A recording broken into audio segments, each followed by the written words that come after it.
Hey everyone, what's going on? It is LeakingCode here, and today I'm going to be showing you how to make a Roblox GFX in Blender 2.79.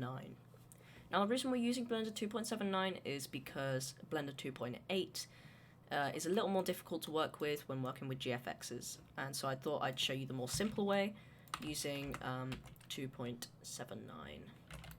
I will leave a link to the download links in the description below, so keep an eye out for them. So as you can see, we're also in Roblox Studio because we need to get our character. So what we're going to be making is we're going to be making a Discord profile picture. Now, a Discord profile picture is usually minimum size is 128 times 128 pixels. I tend to do them in 800 times 800 because it gives you better quality and it's not going to be pixelated, etc., etc. Alright, so first of all we need to load in our character. So what you need to do is you need to have this plugin called Load Character by Already Pro. So you need to go into Home, click on Toolbox, and type in Load Character in the Plugins section. Okay, so once you've done that, make sure to just install it and maybe restart your studio to get it to properly work. Close out your Toolbox, go into your plugins, click on the plugin, and you'll be prompted with this Load Character window. Now inside here you can put in your username, so I'm just going to put in RGB, and you can either spawn R6 or R15. I recommend R15 because we're going to join the parts in Blender anyway. So spawn in your R15. Okay, so as you can see we've got our model here, so what you can do is you can go into the Explorer tab. If you can't see that, click on View and go into Explorer on the left. Okay, so what you want to do is select the model, right click on it, export selection, and you want to save it where you know it's safe. So name it something, doesn't matter where. I'm not sure, you can't really see it on my screen, but yeah, save it where you can. Let's just save that. Okay, so now we don't need Roblox Studio anymore, we can just go into Blender. So here's Blender. So now we need to, first of all, we need to get rid of this default cube. So the way if you're very new to Blender, the way that you sort of look around or pan around is with the middle mouse button. The middle mouse button is how you sort of look around, pan around. And you may think selecting things is as easy as just clicking with your left click, but no, actually it's your right click that you do it with. So, first of all, we want to delete this default cube, so we're going to hit X on our keyboard and click delete. Okay, so now we have that default cube gone because we don't need it anymore. We can go up to File and then Import Wavefront.obj. Now find your character, but make sure to not import the .mtl file. You want to import the .obj because the mtl file is just a textures file and it won't import anything. Oh, it's all the way over there. Okay, so it's imported now, but it's obviously all the way over there, so you can just use your arrow keys. If you can't find your arrow keys, come down here. This little axis icon.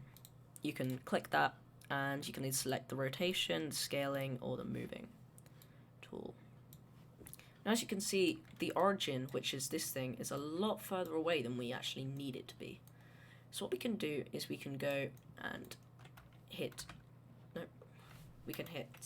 spacebar and type in set origin, or you can do the shortcut Shift Control Alt C, and you want to click origin to geometry, and there we go. So now when we move it around, it's in the middle now. Now I'm just going to teach you some small shortcuts so that you can you know exactly what I'm doing all the time. So the shortcuts that we're going to be using is G to move around, and if you can do G and then X to move it on the X axis, Z to move it on the Z axis, and Y to move it on the Y axis. Also another one is S, which is to scale, so you can scale up and down. You can scale on the X axis, Z axis, and Y axis, like so. Also, last one will be rotate, which is just R, and you can obviously X axis, Z axis, Y axis. And also if you want to cancel a movement, just do right click, and if you accidentally do confirm the movement by hitting either enter or click. You can just do Control Z and it'll get rid of it. Okay, so as you can see, our character isn't looking too great at the moment. He's sort of, well, he doesn't have any textures to him.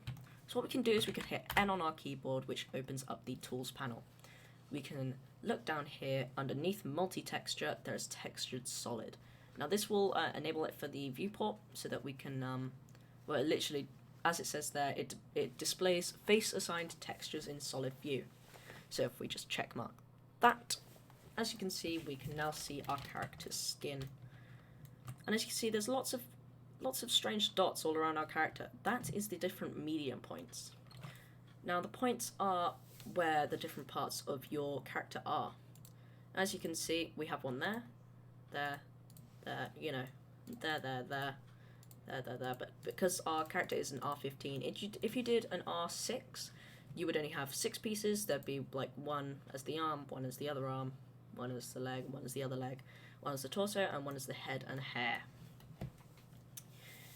Okay, I honestly just find R6 to work with a little easier, just because it's just more simpler, because you can do much more things with it and your character doesn't look as tacky.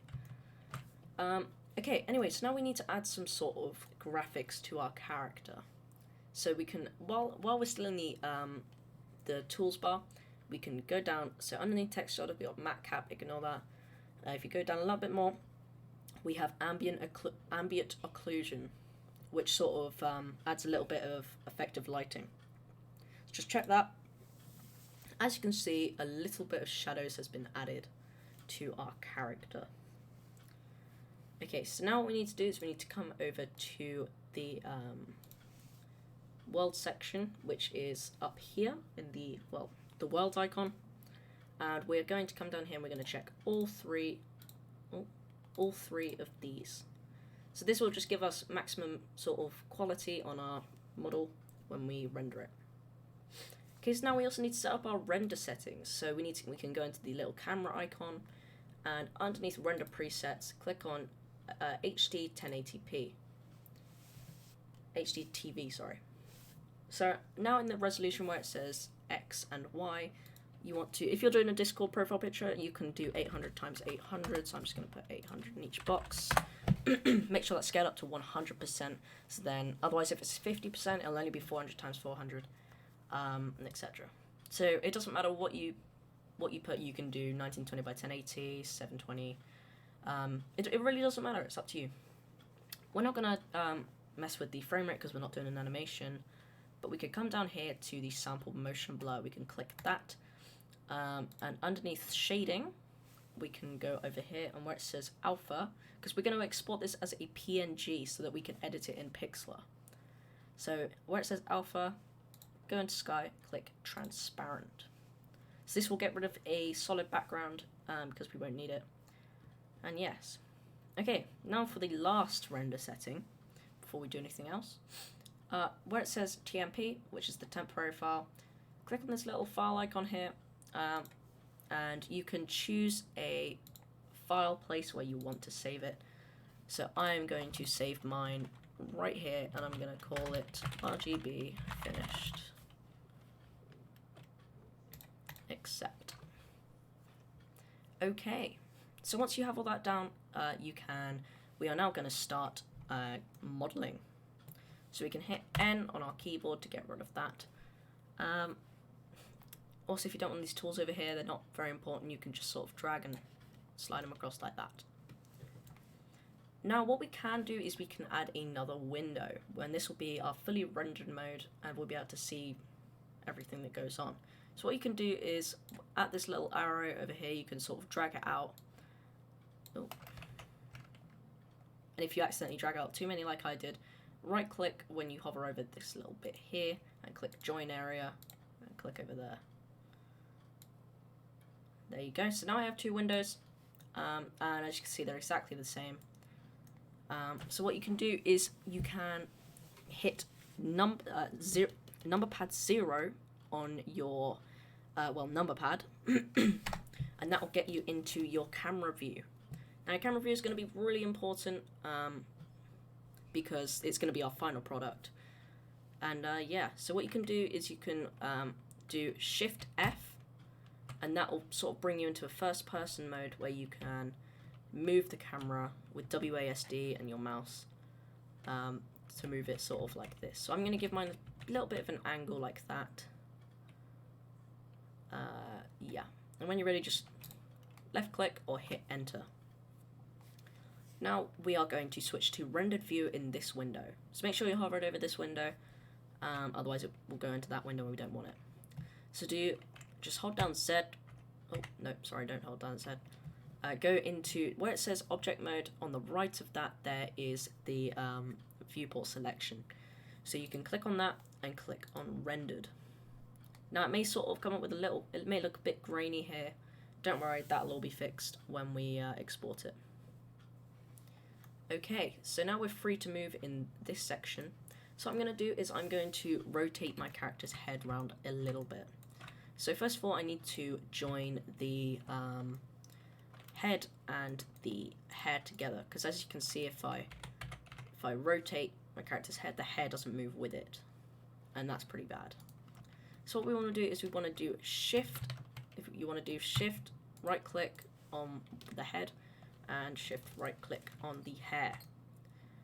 Now what you want to do is you want to do Control J, which joins the two solids together, and when you rotate them, as you can see, they both rotate together. You can do this with all the different body parts that you like. So I'm going to join in these arms, Control J, legs, Shift right click, Control J, Shift right click, Shift right click, Shift right click, Control J, Shift right click, Shift right click. I can't be bothered to say it, but Control J. You get how it goes. So now we basically have an R6 character. So you can sort of move the hands and arms if you want. So now, because they're all joined together, you can press Tab to go into edit mode, and you can sort of press R, X, and sort of move them around a bit.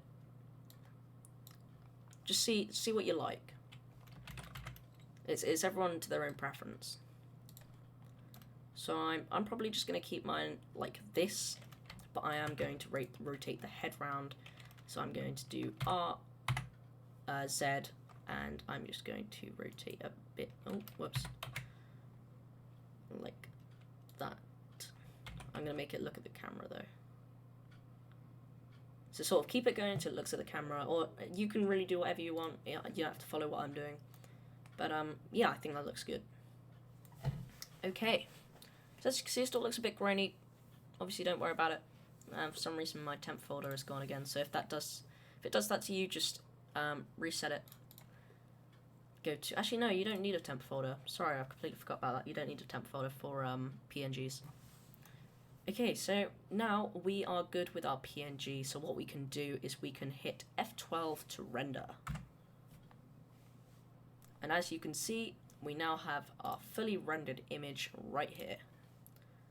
Now we need to export our rendered image so that we can put it into wherever we want.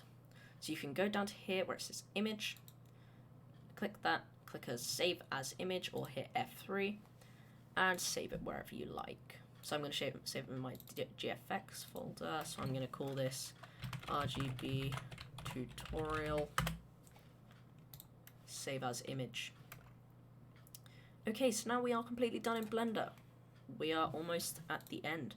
So now we can head into pixlr.com/x. Okay, so this is sort of a free online photo image editor, which is very good. They've added a lot of new features. This is their new version, and it's free, completely free. No signing up or anything. Obviously you can if you want to. But yeah. So what we're going to do is we're going to go over to here. We're going to click Open Image. Now what you want to do is find your image in your browser. Obviously you can't see what's going on my screen because I haven't got that set up. Once you find your image, just double click it and it will open into this screen. Okay. So now we are in here, we can sort of do whatever we want, so we can sort of add a cool background image, because that would be pretty nice.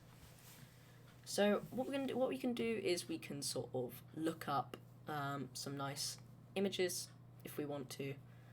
So I'm just going to search up. Actually, no, I already have one. So what I'm going to do is I'm going to go to Add Image down here, Browse, and I'm going to find my background image. If I can find it.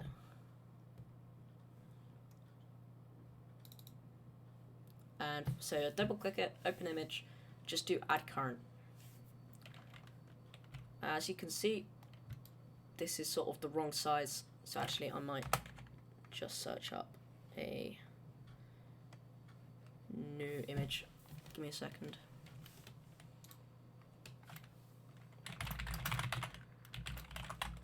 Background images 800 times 800, or whatever resolution you're going at. Okay, so I quite like simple ones, so I might go with this one because it's pretty simple and it doesn't look like a lot, but it's still good. So you can right click on it, just do copy image, go back into Pixlr, Control V, and as you can see, it pastes in. As you can see, the character isn't on top of it, so what we can do is we can go over to our character layer, right click it and click unlocked. Then we can drag this one down, our background image down, and there we go. So now we have our background image, so we can add some cool effects to it, just to make it a little less sort of tacky. So I'm gonna add something called a Vignette to my character. So in this little section here, filter with the many dots inside, as you can see, we've got all of these sort of options. You can experiment how you please. I'm going to add a positive dark shadow to mine. I'm also going to do the same thing with my background layer, so I think that looks a bit nice. And once you're done, just hit apply, and make sure you've done the same thing on your character, which I didn't do. Hold on. There we go. Okay, so now we are done with our image. So what we can do is we can go to save and hit PNG, download, and then you can just place it wherever you want. And there you go, you now have your perfect profile picture for your Discord profile. Please remember to like and subscribe. We're going to be doing some streams, if you haven't already seen. We've just hit 115 subscribers, so thank you so much to everyone that is subscribed. It really helps out the channel. And yeah, thank you. Make sure to like and subscribe. Next stream coming up at 7 PM BST. If not, it'll be 7:30 PM. If not, it'll be 8 PM. So stay tuned for that. Goodbye, everyone. Thanks for watching.